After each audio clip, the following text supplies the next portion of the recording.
রাধে রাধে বন্ধুরা, সবাইকে নমস্কার। রবিবারের সকালে শুভ সকাল। তো আমি আজকে সকালবেলা হোয়াইট পাস্তা বানাবো, যেহেতু সাদা পাস্তা বানাবো। পাস্তাটা প্রথমে আমি সিদ্ধ করে নিয়েছি, আর এদিকে কড়াইতে আমি ঘি দিয়ে দিয়েছি। ঘিয়ের মধ্যে একটু ডালচিনি আর লবঙ্গ আর তেজপাতা দিয়ে দিলাম। ঘির মধ্যে পাস্তা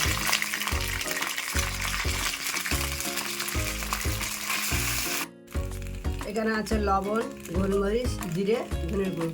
এগুলো আমি এবার পাস্তাতে দিয়ে দেবো। এবার একটু নাড়িয়ে নেব। এবার দিয়ে দেবো গরম দুধ। এবার দিয়ে দেবো বন্ধুরা বাটার। দিয়ে দেবো একটু হালকা গরম মশলা। আমার রেডি হয়ে গেল সাদা পাস্তা, দুধ পাস্তা। তো দেখো বন্ধুরা, আমার দুধ পাস্তা রেডি হয়ে গেছে। তো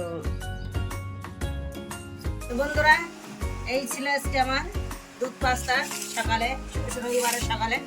তো এখন আমরা সবাই খেতে বসবো।